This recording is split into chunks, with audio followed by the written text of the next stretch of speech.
ওরে বাপরে বাপ, কি বৃষ্টিখানায় নেমেছে আজকে! ওহ, এ তো বেশ মুশকিল হলো। না, কোথাও দাঁড়াতেই হবে দেখছি, নাহলে তো ভিজে একদম। আরে আরে, ওটা কি?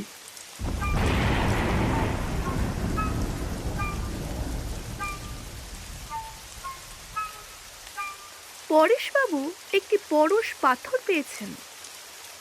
পরেশবাবু মধ্যবিত্ত মধ্যবয়স্ক লোক, পৈতৃক বাড়িতে থাকেন, ওকালতি করেন।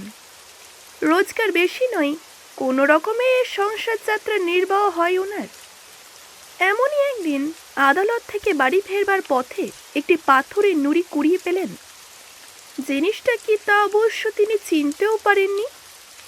একটু নতুন রকমের পাথর দেখে রাস্তার এক পাশ থেকে তুলে নিয়ে পকেটে পুরলেন। বাড়ি এসে তার অফিস ঘরে তালা খুলবার জন্য পকেটে যে হাত ভরেছেন এবং চাবিটা যে বারও করেছেন, দেখলেন চাবির রং হলদে হয়ে গেছে। পরেশবাবু তো আশ্চর্য হয়ে ভাবলেন, এ ঘরের চাবি তো লোহার ছিল, পিতলের হলো কি করে?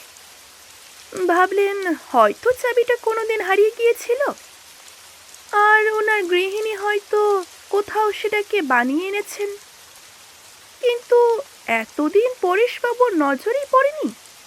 যাকে পরেশবাবু ঘরে ঢুকে মানিব্যাগটি ছাড়া পকেটের সমস্ত জিনিস টেবিলের ওপরে ঢাললেন, তারপর দোতলায় উঠলেন। চাবির কথা তার আর মনেই রইল না। জলচক এবং ঘণ্টাখানেক বিশ্রামের পর তিনি মকদ্দমার কাগজপত্র দেখবার জন্য আবার নিচের ঘরে নেমে এলেন। ঘরের আলো চাললেন। প্রথমেই পাথরটি নজরে পড়ল। বেশ গোল গাল চকচকে নুড়ি। কাল সকালে তার ছোট খোকাকে দেবেন, সে গুলি খেলবে। পরেশবাবু তার টেবিলে দেরাজটি টেনে পাথরটি রাখলেন। তাতে ছুরি, কাঁচি, পেন্সিল, কাগজ খাম প্রভৃতি নানা জিনিস আছে। কিন্তু এ কি আশ্চর্য, ছুরি আর কাঁচি হলদে হয়ে গেল। পরেশবাবু তখনই পাথরটি নিয়ে তার কাঁচের দোয়াতে ঠেকালেন, কিন্তু কিছুই হলো না। পরেশবাবু তখন কাঁপা কাঁপা গলায় তার চাকরটিকে ডাকলেন, ও ও হরিয়া, ওপর থেকে আমার ঘড়িটা নিয়ে আয় তো। হরিয়া ঘড়ি এনে দিয়ে চলে গেল। নিকেলের সস্তা হাত ঘড়ি, তাতে চামড়ার ফিতে লাগানো।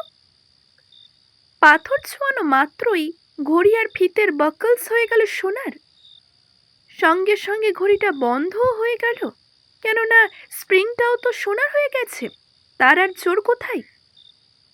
পরেশবাবু কিছুক্ষণ হতভম্ব হয়েই রইলেন। ক্রমশ তার জ্ঞান হতে থাকল। তিনি বুঝতে পারলেন অতি দুর্লভ পাথর পেয়েছেন তিনি, যা ছোঁয়ানো মাত্রই সমস্ত ধাতুই সোনার হয়ে যায়। তিনি হাত জোর করে কপালে বারবার ঠেকাতে ঠেকাতে বললেন, জয় মা কালী, এত দয়া কেন মা? হরি, তুমি সত্যই আছো? এ কি লীলা খেলেছ বাবা, স্বপ্ন দেখছি না তো? পরেশবাবু তখনই তার বাঁ হাতে একটি প্রচণ্ড চিমটি কাটলেন, তবু ঘুম ভাঙল না। অতএব স্বপ্ন নয়। ওনার মাথা ঘুরতে লাগলো, বুক ধড়ফড় করতে লাগলো। পরেশবাবু শুনেছিলেন এক ভদ্রলোক লটারিতে 4 লাখ টাকা পেয়েছিলেন, আর তার শুনে এতটাই আহ্লাদ হয়ে পড়েছিলেন যে এমন লাভ মেরেছিলেন যে কড়িকাঠে তার মাথাটাই চলে গিয়েছিল। কাজেই পরেশবাবু নিজের মাথা দুটো হাত দিয়ে চেপে রাখলেন, পাছে লাভ দিয়ে ফেলেন। পরেশবাবু শীঘ্রই প্রকৃতস্থ হলেন এবং কি করবেন তা ভাবতে লাগলেন। হঠাৎই জানাজানি হওয়া ভালো নয়, কেননা শত্রুর তো আর কম নেই। এখন শুধু তিনি তার গৃহিণী গিরিবালাকে জানাবেন, কিন্তু মেয়েদের পেটে তো কথা থাকে না। কিন্তু পরেশবাবু দোতলায় গিয়ে একটু একটু করে সইয়ে পত্নীকে তার মহা সৌভাগ্যের খবরখানা জানালেন এবং 33 কোটি দেবতা দিব্যি দিয়ে বললেন, খবরদার যেন জানাজানি না হয়। পরেশবাবু গৃহিণীকে সাবধান করলেন বটে, কিন্তু নিজেই একটু অসামাল হয়ে পড়লেন। শোবার ঘরে একটা লোহার কড়িতে পরশ পাথর ঠেকালেন। কড়িটা সোনার হওয়ার ফলে নরম হলো, ছাদ বসেও গেল। বাড়িতে ঘটি বাটি থালা যা ছিল সবই সোনার করে ফেললেন। এ সমস্ত দেখে লোকে তো স্বভাবতই আশ্চর্য হবেই। কাজেই ছেলে মেয়ে আত্মীয় স্বজন সকলে নানা রকম প্রশ্ন করতে আরম্ভ করল। পরেশবাবু তখন ধমক দিয়ে সকলকে বললেন, যাও তো বাবু, বিরক্ত করো না। আমি যাই করি না কেন, তোমাদের মাথা ব্যথা কিসের? পরেশবাবু এক প্রকার তার মক্কেলের সঙ্গেও মেলামেশা বন্ধ করে দিলেন। কাজেই মক্কেলেরা স্থির করলেন যে ওনার মাথাটাই হয়তো খারাপ হয়ে গেছে। এরপর আস্তে আস্তে পরেশবাবু অগ্রসর হতে লাগলেন। তাড়াতাড়ি করলে বিপদ হতে পারে। কিছু সোনা বেচে নোট পেয়ে ব্যাংকে জমা দিলেন। কোম্পানির কাগজ আর নানা রকম শেয়ারও কিনলেন। বালিগঞ্জে 20 বিঘা জমির ওপর প্রকাণ্ড বাড়ি আর কারখানা করলেন। ইট সিমেন্ট লোহা কিছুরই অভাব ছিল না, কেননা কর্তাদের বশ করা তার পক্ষে অতি সহজ। এক জায়গায় রাশি রাশি মরচে পড়া মোটর ভাঙা লোহার টুকরো পড়ে আছে। তিনি জিজ্ঞাসা করলেন, কি হে, কত দর? লোহার মালিক অতি নির্লভ করে বললেন, আগে জঞ্জালখানা তুলে নিয়ে যান না বাবু, গাড়ি ভাড়া দিতে পারবো না। পরেশবাবু এমনই রোজ 10-20 মন করে উঠিয়ে আনতে লাগলেন, আর খাস কামড়ায় রেখে সেগুলিকে পরশপাথর ছোঁয়ালেন। তৎক্ষণাৎ সোনার হয়ে গেল। 10 জন গোর্খা দারোয়ান আর 5টা বুলডগ কারখানার ফটক পাহারা দেয়। বিনা হুকুমে কেউ সেখানে ঢুকতে পারে না। সোনা তৈরি আর বিক্রি সবচেয়ে সোজা কারবার, কিন্তু রাশি পরিমাণে উৎপাদন করতে গেলে একলা পারা যায় না।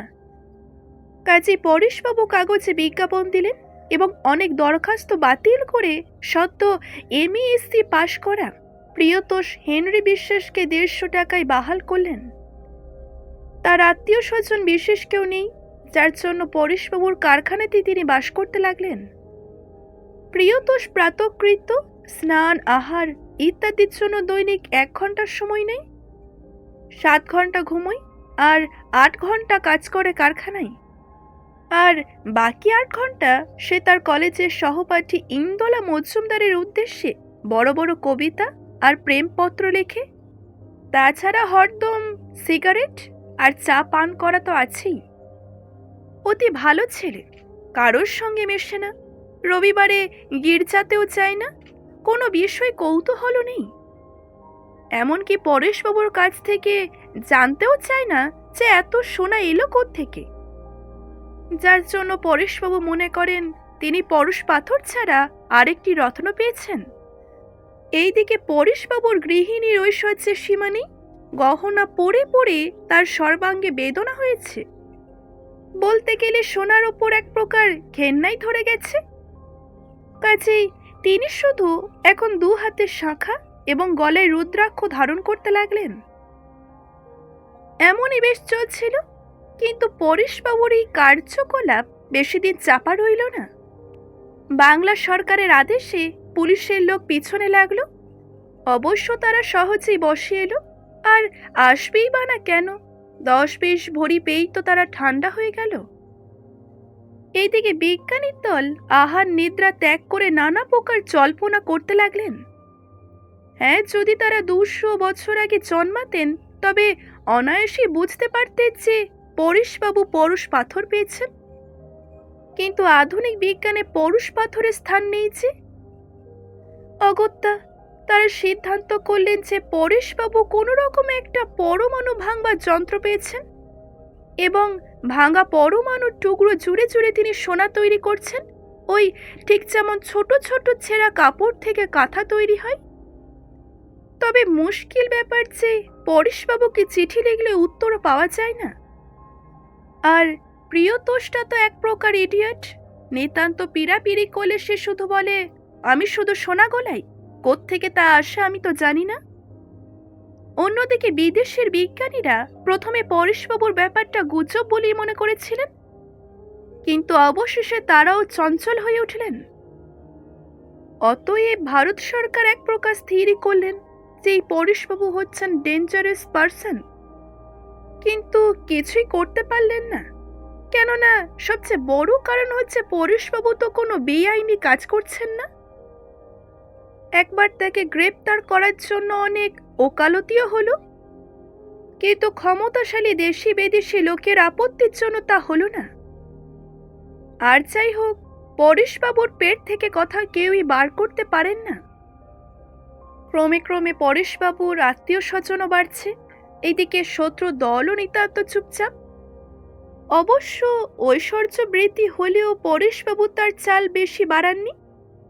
আর তার গৃহিণীও সেকালে নারী, টাকা ওড়াবার কায়দা তিনি জানেন না। যাই হোক, পরেশবাবুর নাম কিন্তু এখন ভুবন বিখ্যাত। তিনি নাকি 4টি নিজামকে অনায়াসেই পুষতে পারেন। তাছাড়া তিনি এখন কি খান, কি পড়েন, কি বলেন, তা ইউরোপে আমেরিকার সংবাদপত্রে বড় বড় হরফে ছাপাও হয়। এখানেই শেষ করছে আজকের এই পর্বটি যদি ভালো লেগে থাকে অবশ্যই একটি লাইক করবেন, শেয়ার করবেন এবং কেমন লাগলো জানাতে ভুলবেন না। ধন্যবাদ।